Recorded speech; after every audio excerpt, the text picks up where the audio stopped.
What's going on? Welcome to Victims and Villains Podcast, a podcast extension of the nonprofit that dares to educate and engage individuals on mental health awareness and suicide prevention through pop culture.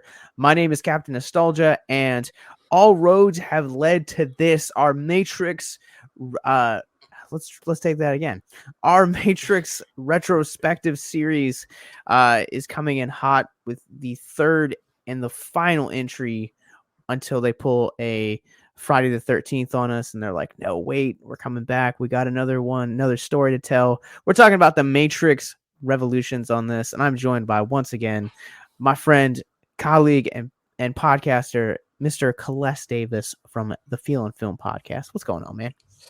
It's going good, man. Going good. I'm happy to be here, continuing on this ride with you through the world of the Matrix. Yeah, this is. It almost feels like to cover this a week or so before the release of Resurrections kind of almost feels like a slap in the face, because Revolutions, as we'll get into talk about, quite literally is the perfect end to this story. And we were talking about it before we started recording. Like, I think there's both hesitation on both of our parts to see the new one. Yeah, there's a lot of hesitation because when you look at Revolutions, it pretty much fulfills what it needs to be as a trilogy.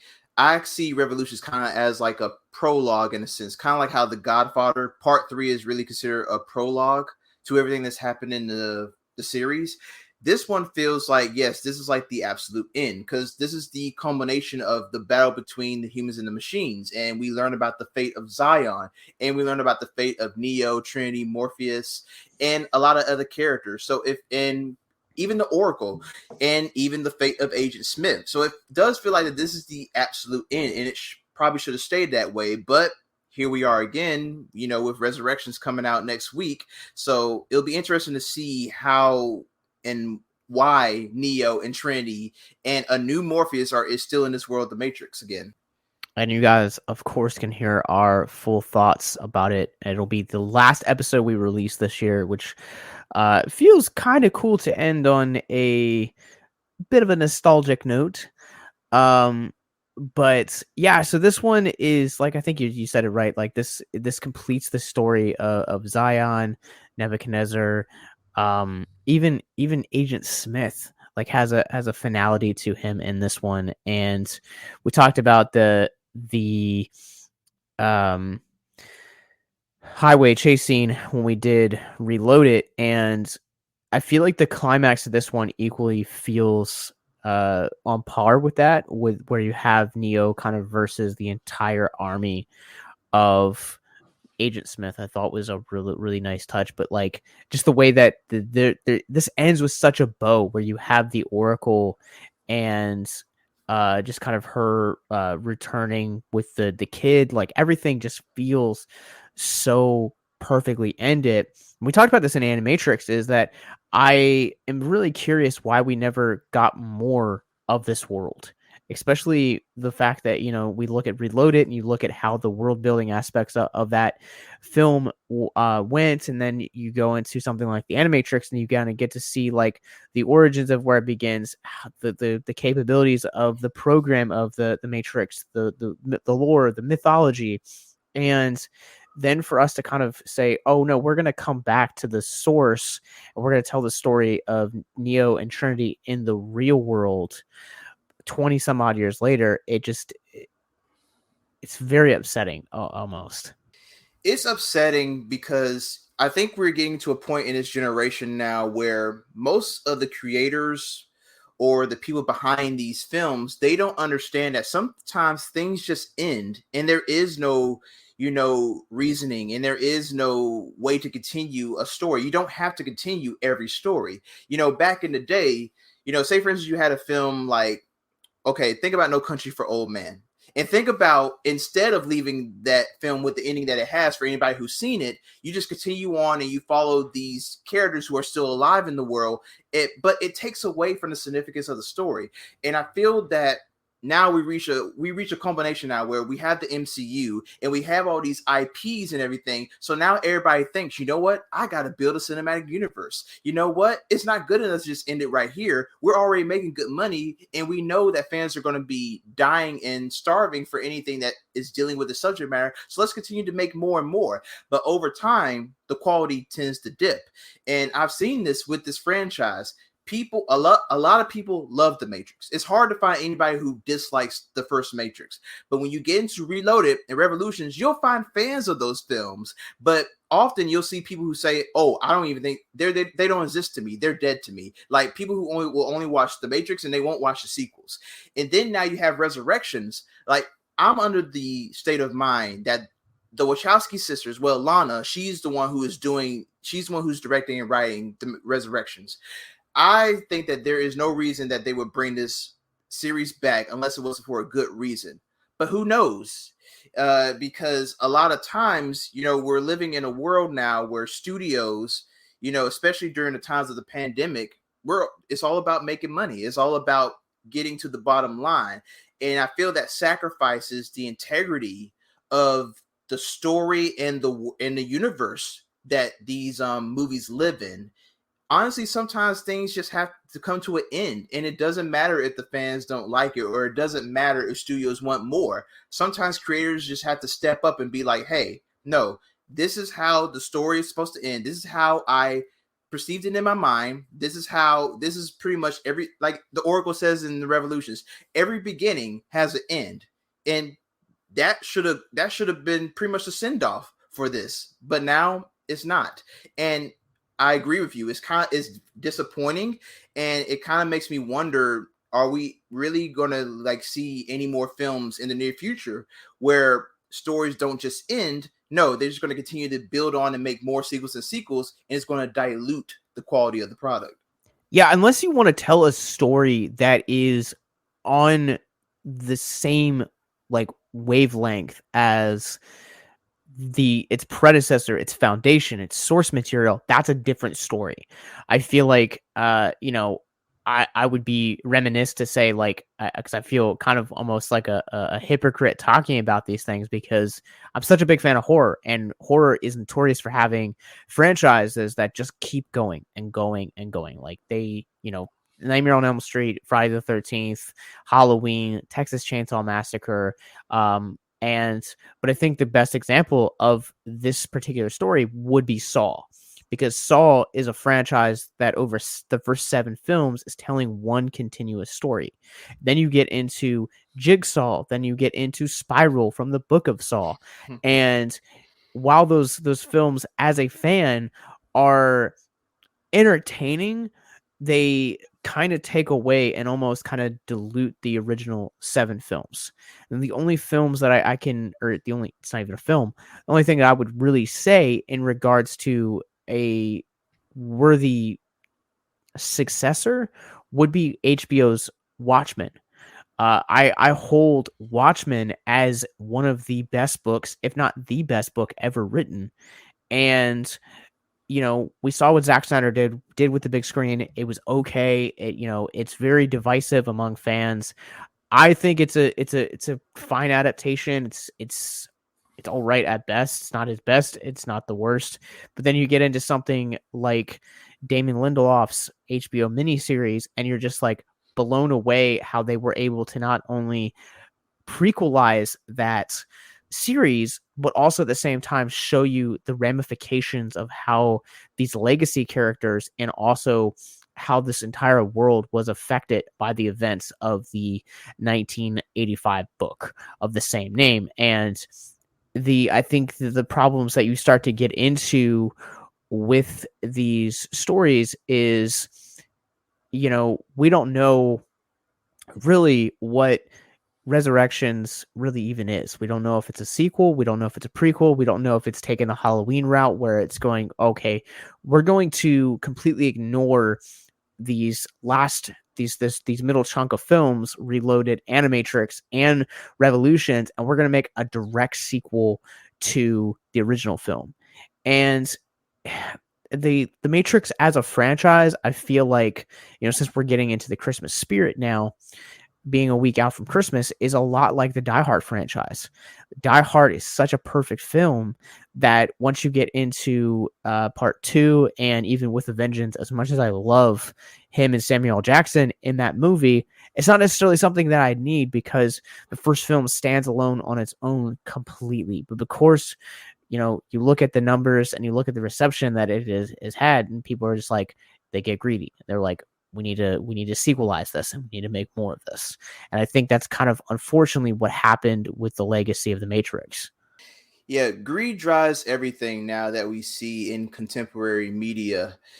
It's, it's different when it comes to cases like HBO's Watchmen, because Watchmen is not exactly what you would say a sequel to the original book. Yes, it contains some of the same characters from that book, and we are still dealing with the events of what happened in that book, and for more or less the movie as well. But what we're getting is a remix version of that story, and we're bringing it into contemporary times, and we're dealing with things such as racism and white supremacy, and we're dealing with all these things and how it's affecting all these characters, but it still feels the air of what Alan Moore set out to do with Watchmen. It's funny because people talk about, oh, I don't want politics in my movies or my TV shows, but that's what Watchmen was. Watchmen was a critique against what was going on, against Richard Nixon, against capitalism, against the threat of nuclear fallout and nuclear holocaust. And what Watchmen is doing the same exact thing, except is adding a 21st century spin and a twist. So those kind of adaptations I have no problem with. Now, as far as the Matrix, like you said, we don't know whether this Resurrection is going to be a sequel or a reboot, but I feel that when you have the Matrix Reloaded and Revolutions, it feels like a self-contained trilogy. It feels like these movies are building upon one another. It feels like Resurrection is kind of like a little bit of an add-on. It's like if you have like a dinner plate, you have like a 3-course meal, and you're already full, your tummy's already full, and you can't take any more. But then someone comes and brings you some dessert, and it's Resurrections, and it's like, okay, dessert is good, I'll take a little bit of it, but I don't really need it. And I mean, I feel like that we're kind of like crashing in on Resurrections before we even seen it. Maybe we're giving it an unfair slot, and maybe it might surprise us. But it still doesn't take away from the fact that Revolutions, this for me is going to be the clear ending of the Matrix. I don't care what Resurrection does. Like, honestly, this is the clear ending because it shows you the culmination of Neo's journey, him fully turning into the One, him finally taking on Agent Smith, and it fully shows you what happens to Zion. Zion is the last human city on Earth, and pretty much if Zion goes down, the whole human race is done for. The machines win, and it's pretty much the end of everything. So when you have those stakes in place, Revolutions, it really is the culmination of everything that's been built up. And you have all these characters, and you have these supporting characters who come in who get to play heroes. Like, for instance, there's the character of the kid that was introduced in Reloaded, who was almost like sees Neo as a hero, as like a god in a sense. He gets to have his hero moment. You get to see Niobe, who was introduced in Reloaded. She gets to have a hero moment. You get to have all of these minor characters, outside of Neo, Trinity, and Morpheus, who are able to take part in helping Zion survive and to help to defeat the machines and the defeat against Agent Smith. So you have these unsung underdogs who are taking part, and it's a beautiful thing to see and watch. And so now having Resurrections come along, it's like, what is the purpose of this? Is this just another world of the Matrix, or are you just wanting to add on more things just to have a reason to have these characters come back? I think you brought up a valid point where you're talking about, we haven't seen the film yet, and so it's not fair to really critique it. I think I was talking to a friend of mine who does the superhero movie podcast and recently, and we were talking about like the state of like Marvel, and you look at like 2020, we didn't have any Marvel anything, and it was felt like such a breath of fresh air to be released from it. And then this year we got the brilliant WandaVision, and then you started getting into Winter Soldier and the Falcon and the Winter Soldier. You got into Black Widow, Loki, What If, Shang-Chi and the Legend of the Ten Rings, Hawkeye, and now we're at Spider-Man, and we're at this point just we're less than a little over a month away from Morbius, the next one. So it's like it just feels like there's never this like breath where it just feels like everything nowadays has to feel, in order to be validated, to be called quote art or become blockbusters, it just feels like you have to have a franchise. And I think for both of us, and I could be speaking out of turn, like I know for myself, like I am at this point where like I still watch these movies because, at part of the outreach we do here, Victims and Villains, is wanting to stay relevant and bring conversations of mental health to current topics. But there's a part of me that like I'm not excited for Revolutions.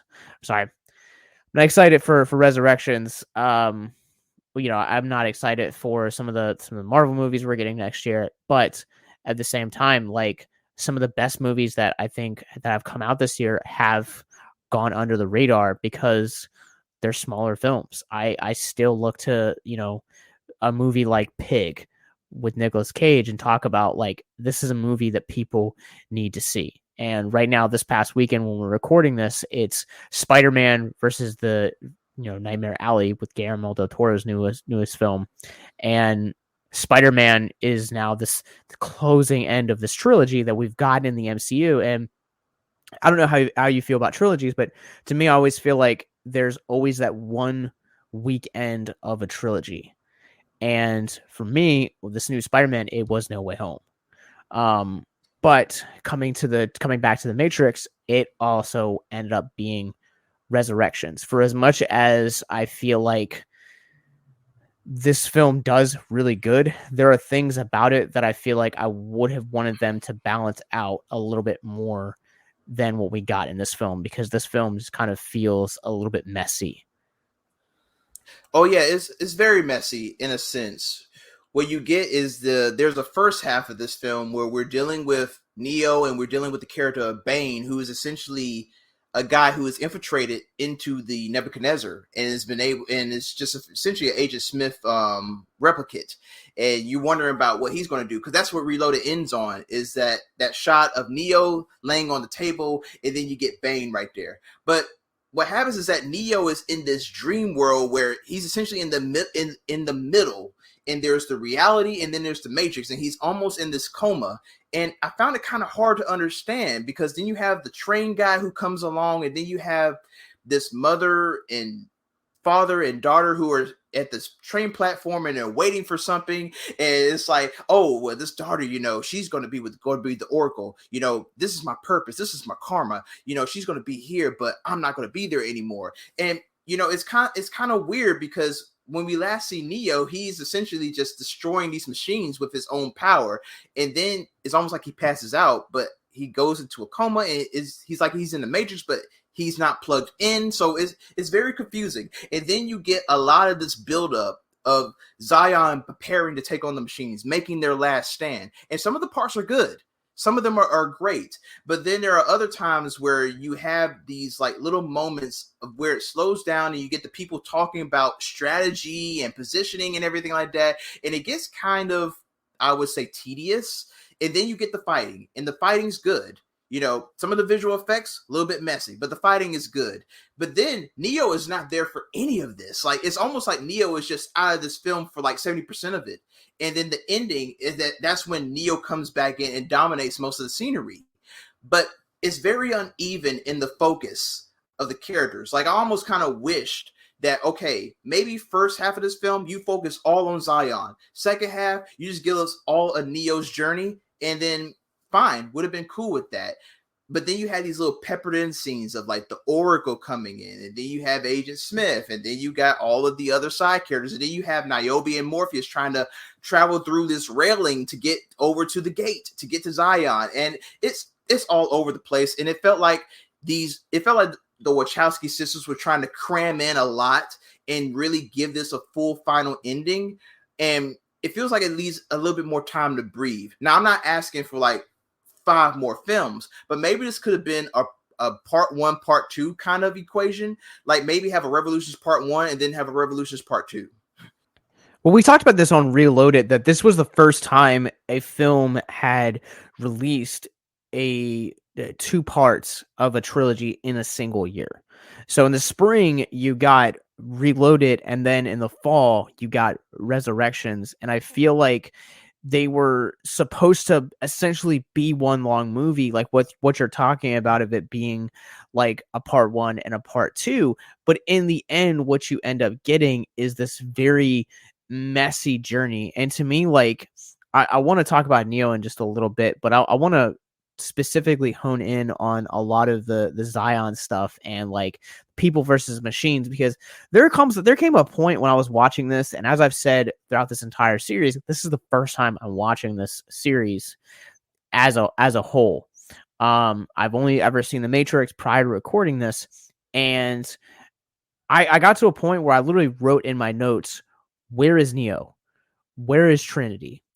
And then they briefly like showcase like Laurence-Fishburne during that scene, but it's like a whole lot of like side characters, and I'm just like, I'm not invested enough into this world to be like, why should I care and root for these protagonists because they're on the side of Neo, but half of them don't even believe that he's the one. Like he's just a random dude that showed up because Morpheus said this guy is the one. But there's been like no proof, and it feels very unevenly distributed. And for me, my biggest part of this is this entire second act, because you're right, like it's very clear cut, where the first act is Neo searching, it's Neo in this train station, it's Bane, it's a lot of the Zion crews preparing for the second act, and then you also have Trinity and Morpheus helping to prepare for that. They completely disappear for the second act. And then for the third act, you essentially have like Neo kind of getting over this like psychotic hump or whatever he was going through in the beginning and reclaiming his status as the one. But the story just kind of pauses, and it's like, meanwhile, in Zion. And, I think that a lot of that Zion stuff that we get to see here would have been better fleshed out had it been a subplot in Reloaded. If you or someone you know is listening to this podcast right now and you're struggling with suicide, addiction, self-harm, or depression, we encourage you guys to please reach out. This is the heartbeat of why we do what we do. Suicide is currently the 10th leading cause of death in the United States, and as of this recording, there are 132 suicides that take place each and every day on American soil. And when you scale back internationally, there are 800,000 successful suicides. That is one death roughly every 40 seconds. So if you or someone you know is struggling, you guys can go to victimsandvillains.net/hope. That resource is going to be right in the description wherever you guys are currently listening or streaming this. There you'll find resources that include the National Suicide Lifeline, which is 1-800-273-8255. You can also text HELP to 741-741.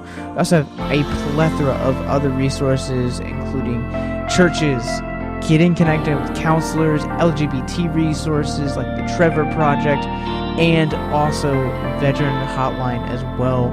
Please, if you hear nothing else in the show, understand that you listening to this right now have value and worth. We get it. Suicide, depression, mental health, these are hard topics, and the stigma around them doesn't make it any easier. But please consider the resources right in the descriptions below wherever you guys are listening, because once again, you have value and you have worth. So please stay with us.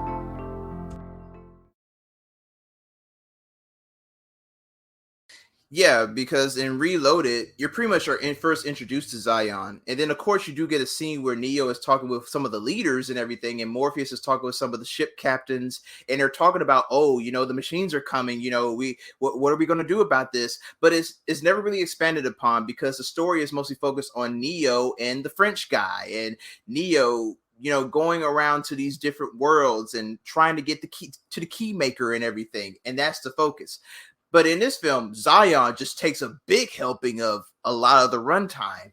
But it would have been better if I knew these characters, like the Marine, like the head Marine soldier that we get. He's a great character, but I only really see him for like 20 minutes. And he's like this gun-ho guy, and he's like inspiring the troops, and he's like, we make our last stand now. And it's like, yes, but I want to see more of you, man, because I don't even know who you are. And it's like, I'm supposed to be celebrating and cheering for you, but you're only a minor piece of the puzzle. And then, you have Link, and then you have his wife there, and then, Link's wife's friend, this character that she's following, and she's like, hey, you just reload it, and I'll just shoot everything, okay? And it's like, okay, but who are you? Like, you just came right out of nowhere. And, the good parts of Zion is when we see the big, heavy robots, who are just taking out the machines, and the machines just keep on coming and coming and coming.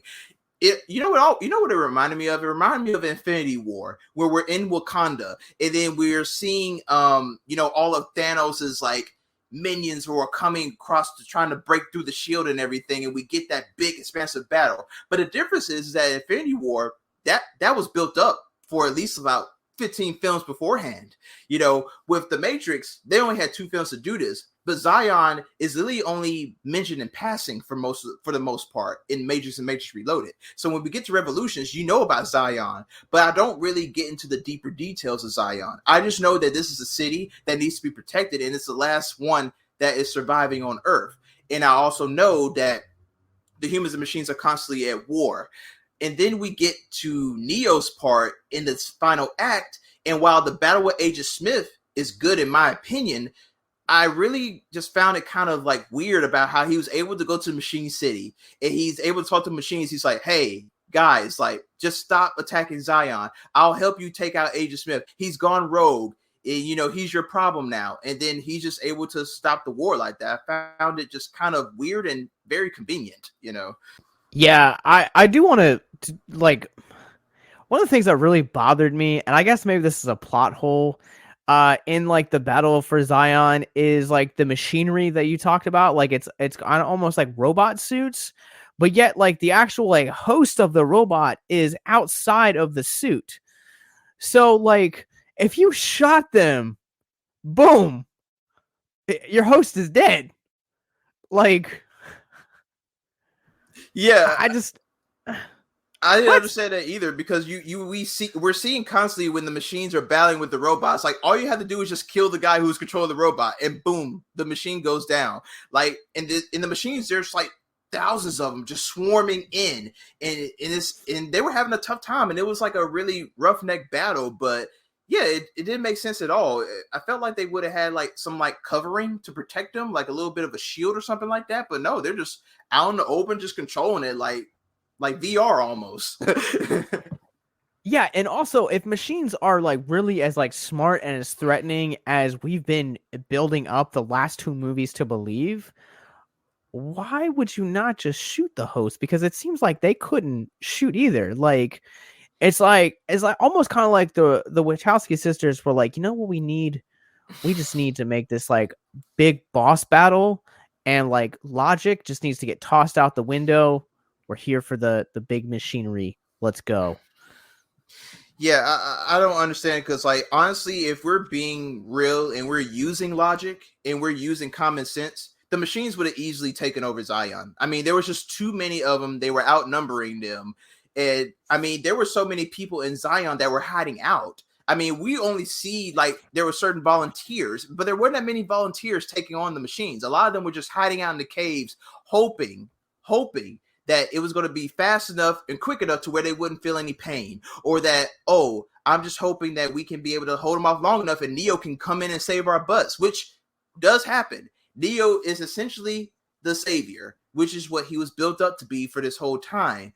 I just found the way that Neo did it. Like, I could understand if he ended up running into Agent Smith somewhere in this environment. He's like, you know what? This is the end. This is the battle right here. It's between me and you. But him just going to the machine city, it is essentially asking the machines, hey, I'll take out Agent Smith for you. Just stop coming against Zion. It's like, No, the machines have a purpose. Their purpose is to take out the humans and use them as fuel for batteries. So, what do the machines do now that they can't use humans for batteries? Yeah, the ending to this movie just seems too convenient. Mm-hmm. Like the first film is very much like reactionary to like Y2K, and so it's like, okay, once we get out of that reactionary phase and like we're actually starting to build up the world, it's like, okay, cool. Like that's what I liked so much about Reloaded, is the fact that you're getting here, and that's one of the things I really respect about Animatrix. But here it just kind of seems like they needed a conclusion. They knew how they were going to end it, but didn't necessarily know the steps to how they were going to get to that ending. So like, I don't know. I don't know how you feel about like Neo basically going to like the heart of like Machine City and being like, let me in, and if I fail, you can kill me, but I won't fail. Like that just seems like way too convenient to me. Yeah, it's almost like the thing where you get in these films where the hero is pretty much at a last stop gate. It's pretty much, this is it. Like the hero pretty much has failed. Everything else that he's tried has failed. And now it's desperation time. So he pretty much just pulls a Hail Mary and goes, it's like, hey, I'll take him out. But if I fail, then you know what? But you kind of have a feeling that he's not going to fail, because I mean, it would have been a braver choice to have Neo fail, and then you would have had this kind of like conversation about, okay, so what are we really saying about fate? What are we really, was Morpheus ever really right about the one, or was he blowing smoke up his own butt? Or is there another Matrix world where the one does succeed? Then you have those questions. But in a sense, when Neo comes to Machine City and does all this, it's very much the Wachowski sisters saying like, okay, this is the hero moment that we're going to have right here. And it doesn't matter if, it doesn't make sense how he gets to this moment or the way that he comes across and really does the deed, but this is the hero moment and Neo is going to succeed. Honestly, there was no stakes in this. Like, I had seen this before in '03, but even then I kind of knew, you know what, Neo's not going to fail. There's not any real stakes for me. Like, especially seeing how like jolly and very like triumphant Agent Smith was throughout this film. Like Agent Smith pretty much thought that he had it in the bag. Like when he goes to the Oracle and he's able to change the Oracle into an Agent Smith, it felt like oh, Agent Smith is just unstoppable. Like there's nothing that could be done. And even though that last Rain So battle, there's a lot of nice slow motion shots and the epic imagery. Like, I love the shot where Neo is first walking into the battle and it's rain soaked and there's lines of Agent Smiths down to the sides just watching. And then you get like the kind of like the darkness, and the cinematography really is stellar right there. And then you get to the moments where they have these scenes where Neo and Agent Smith just keep running into each other, and like a big blob of like rainwater would just like come together, and then it's like everything just explodes and everything. Yeah, I absolutely adore this Agent Smith versus Neo fight at the end of this film. I feel like it is the strongest moment with this is the moment in the entire trilogy that, like, I don't say entire trilogy, but at least this film that like caught my attention the most. That kind of really made me perk up, because it is this, while it feels almost kind of like a prelude to what we would see 10 years later with Zod versus Superman and Man of Steel. But it's done in this like very noir, emo, uh, gothic world. And I think, to your point, like the cinematography, like, just feels so on point that, this does feel like it you feel the weight of the finality of not only the Matrix but also the real world, the machine war. Like, you feel all of that in the tenseness of this final moment. And I feel like one of the things that is captured really well throughout the course of this is just how this fight progresses, but also at the same time, you get to kind of see the character of Neo in this. He's not just another Agent Smith knockoff. He's actually a guy that is like, look, like, yes, I'm going to beat you, but also at the same time, I'm not going to kill you. I'm going to remind you about, your humanity, and then you will kind of crumble in on yourself. Yeah, I like the moments where Agent Smith, he's talking to Neo, he's telling him like, oh, this concept of love and everything and hope and everything. Of course, like a weak human would like use this in order to disguise themselves away from the fact that life really means nothing, that this existence really means nothing. And there is some truth to that. I do feel that, we as humans use a lot of things to divert ourselves away from harsh reality. You know, who knows what happens hereafter when we're all gone? No one really knows. No one's come back and told us anything.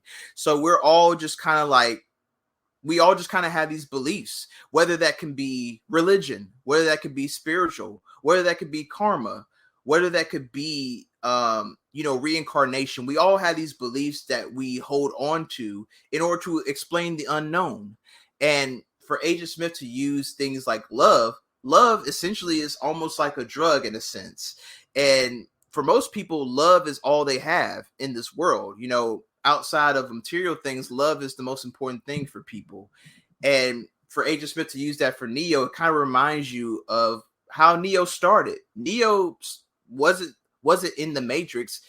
I mean, Neo wasn't, in the real world. He was a guy in the Matrix, going through life, doing his daily routine, living an unfulfilled existence, working in a cubicle job, and not understanding what the real world was until he had his eye opening transformation in the Matrix, taking the red pill and understanding what's going on, what's at stake, what humans are on the brink of extinction, machines have taken over the world, comparable to AI and everything. And in these moments, you kind of forget that Neo is this guy who has all this wonder kid power, the ability to destroy machines with just the grasp of his hand, the ability to stop bullets, the ability to dodge bullets, the ability to fly, the ability to know kung fu and all of these things. You kind of forget about that. With Neo is just another human just like us. The only difference is that he has an ability that he's been able to be programmed with and to learn about and to be able to expand upon over these last two films. And Agent Smith is a machine with just one purpose: exterminating humans and then being done with it. Like I told you before in our podcast, Agent Smith, he doesn't really want to live in this world. He just wants to get his job done and be finished with it. He can't stand the smell of humans. He can't stand even being in the skin of humans. When we see Neo confront Bane, Bane talks about this. He talks about, I can't stand like being in the skin, or even like feeling this teeth or smelling this breath or anything like that. I have one thing. One thing is to take you out and make the destruction of Zion more easier. And Agent Smith and Neo, they complement each other. But we get to the point where Oracle talked about how every beginning has an end. That stands for Agent Smith as well. And he doesn't realize this when Agent Smith finally changes Neo into Agent Smith and he feels like he's won. Agent Smith doesn't understand that he also can be exterminated too as well. He has an ending, and his ending just comes a lot more quicker, and it comes at the misfortune of him not being able to fulfill his objective. Yeah, Neo, I feel like to go back to the opening of this film, for as confusing as it might be, it really humanizes, and really you get to see kind of who he is. And I feel like sometimes, we have this tendency to think that we always want to shoot for greatness, but you never get to see or understand that with greatness, there's always a price to pay. There's always heavy is the head that wears the crown, right? Like, you always have to go through. And I love that, since we're in the mode of, the Spider-Man hype, it's really, really easy to say, with great power comes great responsibility, as we learned all the way back in 2002. And I feel like for him, he's kind of going through this ordeal to kind of understand the weight of this greatness, the weight of this call, and the weight of what it is actually like to be a leader, what it's like to, kind of be, quote, the one. And, as someone that is a leader, not only in my employment, but here at Victims and Villains, and there are some days where it's like, man, like that weight is real, and that weight does eventually, take its toll on to, where, if I don't have certain people in my corner that I can, not even necessarily vent to, but talk about and be mentored by and be poured in by it, you feel the weight of that heaviness.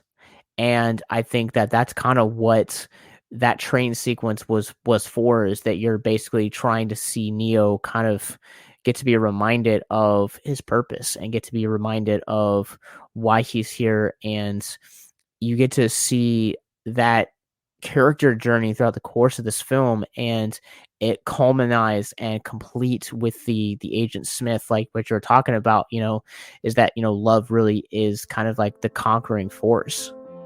How would you guys like to help us get mental health resources into schools, conventions, and other events? Well, now you can. Simply go to patreon.com/victims and villains for as little as $1 a month.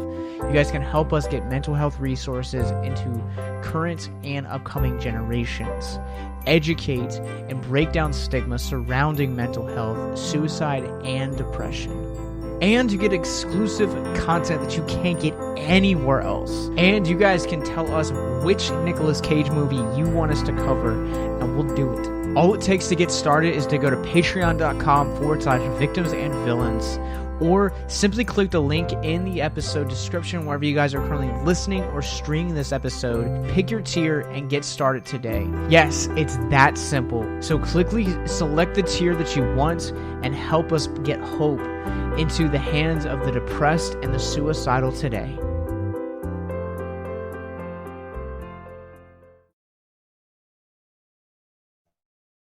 Yeah, there's a scene early in the film where Trinity and Morpheus, they head to the club where the Frenchman is at, and they talk to him, and they wanted to get Neo back, because the reason why Neo is trapped in this place for the foreseeable future is because of the Frenchman. He's getting them back for what happened in Reloaded.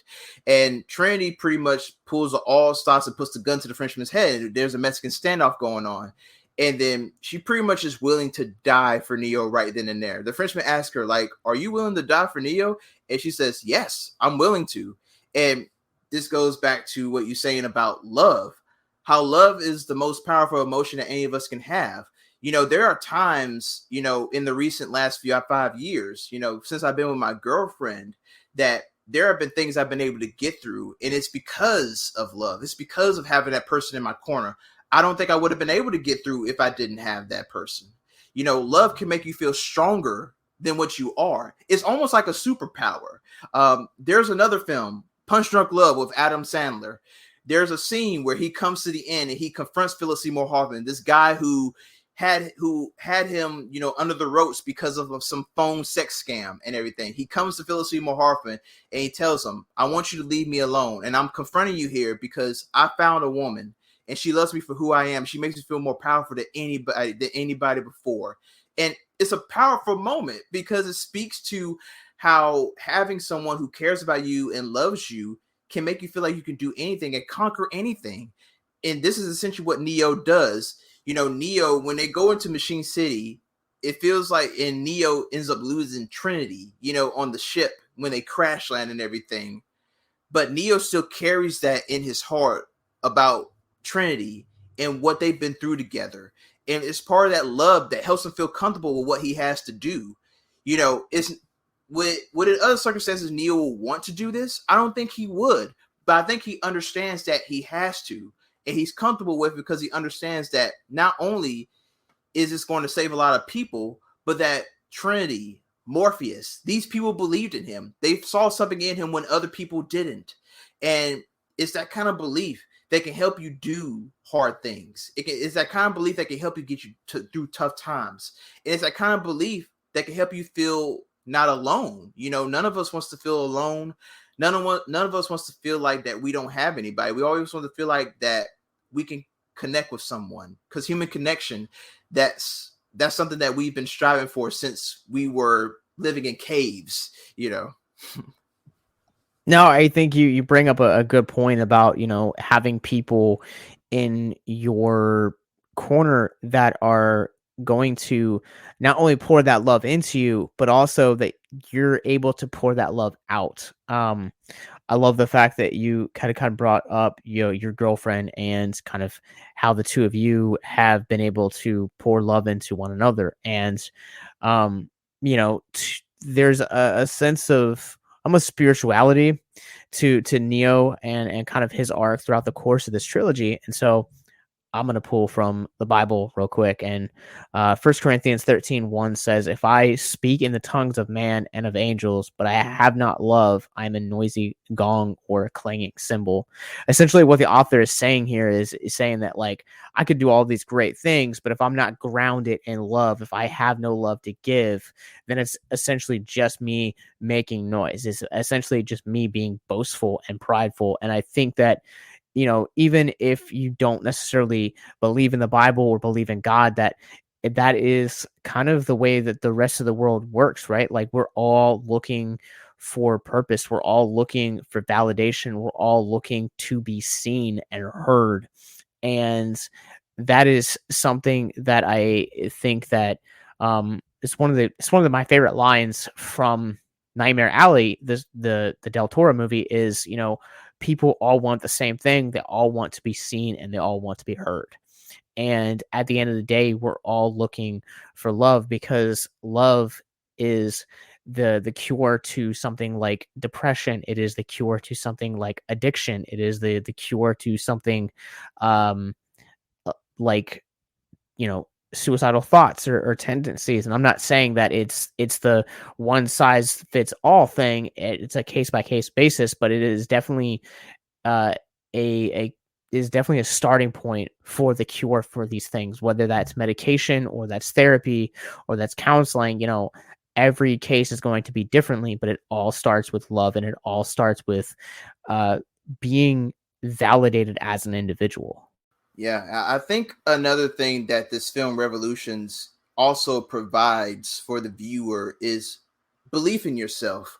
There's a scene in Zion where they need to open up the third gate because Niobe and Morpheus and their ship is trying to come through to the third gate to set off the EMP to disable the machines. And so the leader of the troop, he's gone down. He has pretty much given it his all, and he's pretty much close to dying. And so the little kid, he comes up to him, he asks him, he tells him, hey, you got to open up that gate. You got to get to the gate. And then he's like, well, I don't know how to work these machines. I've never read the manual. And then the guy tells him, I didn't read the manual either. And, it's all about, you may not know how to do something, but if it comes down to go time and it comes down to something that needs to be done, you'll figure out a way to do it. You'll figure it out. But it takes is about having belief in yourself, having belief that you can do something. I think part of the problem that we have in this world is that a lot of people, they just, it's not really giving up, but they feel like they can't really do anything. Like they don't matter, that when it comes down to it, they can't do all these great things that they've seen other people do. But the only difference is that, no, you can do these things. If you put your mind to it, if you really want to, you can do anything you want to do. Now there are other circumstances that may keep you away, from achieving certain things, like a certain level of status or fame, given this system of capitalism that we're living under. But it's all about really having confidence in yourself and having a belief that, it's all about the power of tricking yourself into believing that you are much greater, that you mean more than what you think you're worth. Because there's a lot of people who suffer from low self-worth. A lot of people who don't believe that they're meant to do anything or that they don't have a purpose. I believe that everybody's put on this earth for a purpose. Whether that purpose may be big or small, it still is a purpose. And you never know. Your purpose may be something that can help not only save your life, but can save somebody else's life. And seeing these little moments in Revolutions where we having these like characters who are just able to find something inside of them to do these great things, when not even being asked to do it, but doing it because it's all about the good of everybody else. And, that's the problem that we suffer from, today in America, is that many people are not doing things that are for the good of others. They're doing it for the good of themselves, for self-serving, individualism. But sometimes it takes for people to do something good for others to feel good about themselves and to feel like that they can do anything. And I think that's a very powerful message that the Matrix does give you, because Neo, yes, he may be this guy, who has these powers, but we can all be Neos in our own right if we choose to do so, if we have the power and belief to be that way. Yeah, absolutely. And specifically, I think you bring up a good point. You need to understand that first and foremost, you need to be able to love yourself and be able to be okay and comfortable with yourself, because I've said this on the show many, many times before, but growing up, one of the songs that always stuck with me was a song by the band Close Your Eyes from Texas. And there's a line in one of their songs that says, how much love do we know to show if we have no love for ourselves? And that line in particular has always resonated with me. It's because, I need to understand that I have value and that I have purpose. And to your point about you specifically talking about, yes, Neo in this world is very fantastical. He's very larger than life. And they humanize him in the beginning of this to kind of really reach the end climax. But at the end of the day, like, we do have the power and the choice to equally be I don't want to say superhero because that sounds too cheesy, but like to have that power and have that authority, because like it does take power to walk away from the bottle if that's all you know. It does take power to walk away from drugs if they have been a comforter for you. It does take power to say no to pornography if that's been a frequent problem in your own life, or to remove yourself from a toxic relationship, or to distance yourself from certain friend groups or people that are toxic for your own mental health. Like, it takes power and strength to do all of that stuff. And at the core of what the key is to that power is loving yourself and finding your own self-value and self-worth, and saying, I need to value myself and my own mental health more than I value this vice or this relationship, because I know that in the long run it's going to be healthier for me. It's not selfish, it's smart. It is kind of the key to survival almost. Very much so. Very much. So I will give credit to Revolutions. There is a little bit of a slight glimmer of where they were setting up for a future story. When, we see the Earth for what it finally is, when the sky finally clears up and it's bright and it's colorful, and we see the Oracle sitting down with the girl from the beginning of the film. And then the architect comes into the Oracle and, tells her, like, hey, Oracle asks, like, will you be done with this? Will there not be any more Matrix? And then the architect's like, yeah, I'll keep my promise. And then the girl asks Oracle, will we ever see Neo again? And then Oracle's like, yeah, we might see him, not here, but maybe somewhere else. So maybe this is the birthstone of what Resurrections will be, that we'll see Neo somewhere else in another universe, in another world, doing something.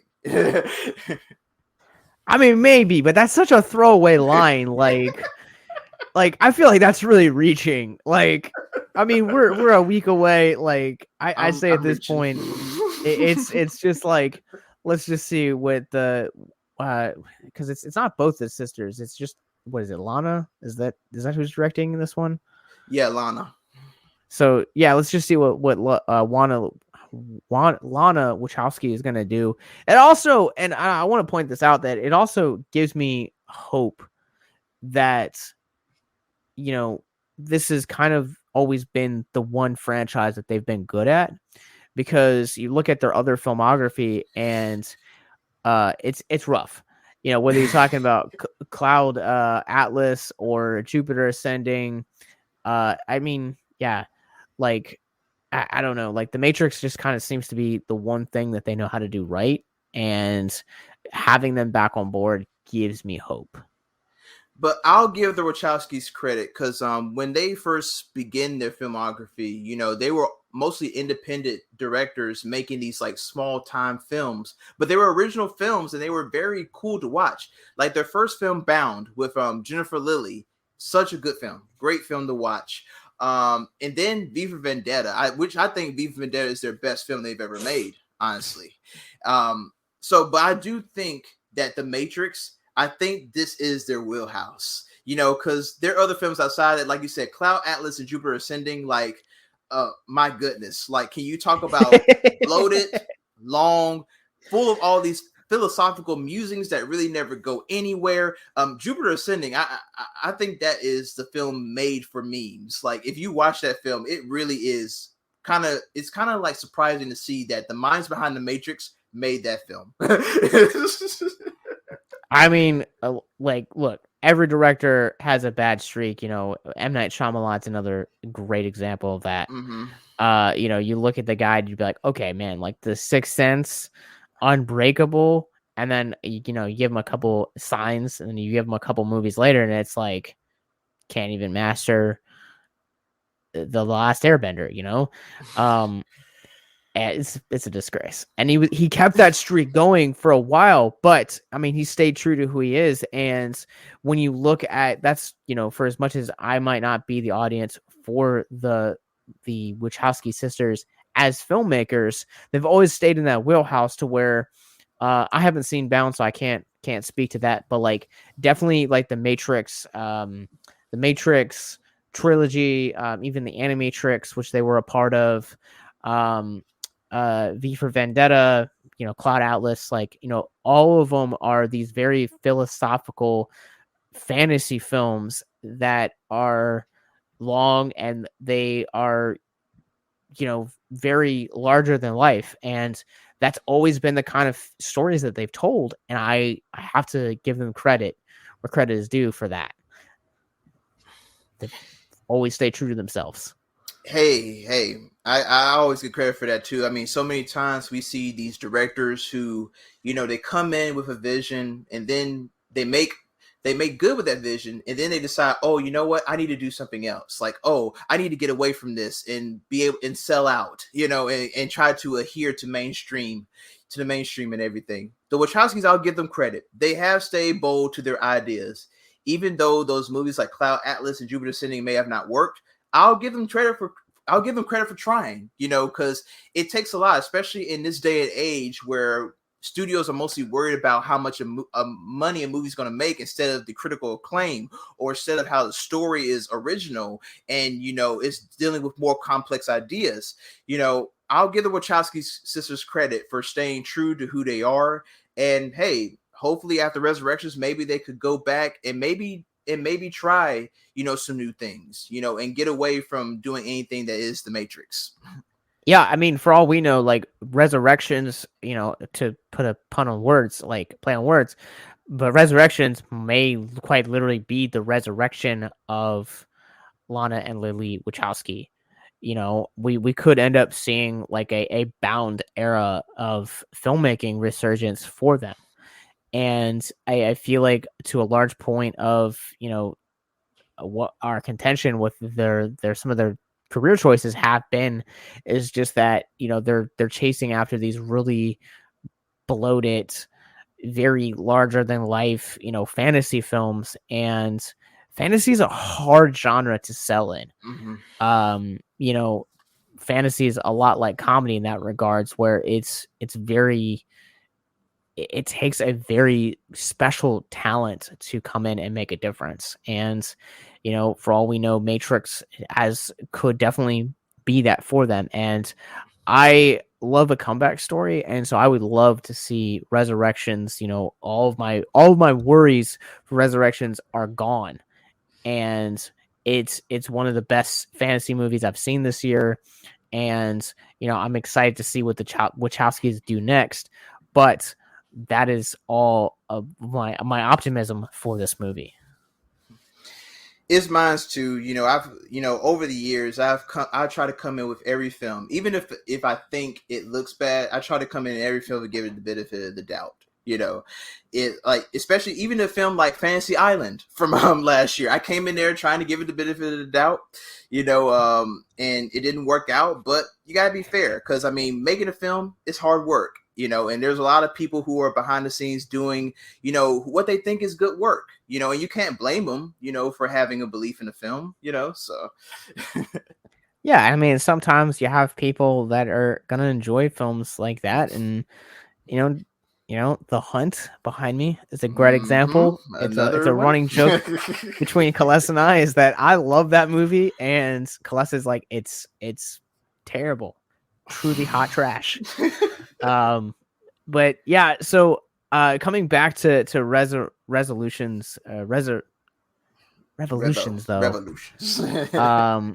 I think for me, like, this film, it does fall flat, but there's enough about it that it feels like a fitting end to the trilogy. The story that they are telling is like, I walked away satisfied that I don't need to ever see Neo, Trinity, or Morpheus ever again.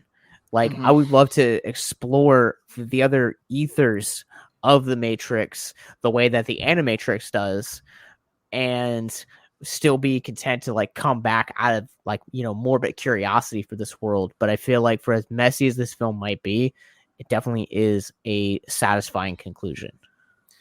Yes, I think the real victory for me is that when I first saw Revolutions in 2003, I did not like it. Didn't like it at all. Wished that it was never made. And I had kind of put it away into the back crevices of my mind for 18 years. But now this last week, going back to it, I fully appreciate it for what it did. I fully appreciated even what Reloaded did. So I think the beauty of going back and growing up and having a new sense and learning and experiencing life and everything, you come to appreciate these films that you didn't really understand before. And I feel that Revolutions, I found this to be a fitting conclusion, and I thought it was a beautiful ending to how it all started in 1999. So hey, I won't say I love it, but I do appreciate it for what it stands for, and I think it is a good ending to a trilogy. All right, unless you want to add anything else to this film, the one thing I will say is that the meeting in the very beginning between, I think it's Morpheus, Trinity, and the Oracle. Man, I don't know who did like the costume design for this, but Morpheus like straight up looks like someone looked at a Batman comic and were like, all right, Black Riddler, got it. And then just handed him this like suit. He pulls it off though, but I couldn't. Once I made that connection, I couldn't unsee it. Definitely, the costume design is definitely of the era. A lot of leather, and a lot of tight black leather. So yeah, that is yeah. All right, I think that's gonna end it for us talking about the Matrix Revolutions. We have one more chapter in our Matrix retrospective series, and that is the newest one, Chapter 4. The Matrix Resurrections. Will be back at the end of the year to end that one. But until then, Celeste, where can people find you online and find out more about your podcast? You can find me on Facebook and Instagram, Letterboxd under the alias Black Nerd Magic. You can find me on Facebook as my name, Celeste Davis. That's spelled Caless. And on Feeling Film, you can find us on Twitter, Facebook, Instagram. We have an awesome film discussion group on Facebook. If you want to come in, we'll welcome you with open arms, no judgment, no toxicity or anything like that. If you love film, come join us. We'll talk with you. It's true. I have some saucy hot takes, and they have accepted me just as I am. We'll have links in the descriptions where you guys can find that. You guys can follow me. I'm also on Letterboxd. It's at Captain Nostalgia. And follow our parent company, Victims and Villains. We are on Facebook, Instagram, Twitter, Twitch, and YouTube, along with wherever you guys get your podcasts from, Patreon, and we're also accepting submissions right now to our first ever film festival. So if you guys would like to hear more details about that, we're looking for horror-centric and mental health-focused shorts and features. Descriptions are in the show notes wherever you guys are currently listening or streaming this album, this episode. Sorry, it is going to be April 29th and 30th, 2022. And most importantly, you guys can go to victimsandvillains.net/hope, where you guys can also find our mental health resource library. So until next time, we will resurrect the Matrix. Yay. Have a good one, guys.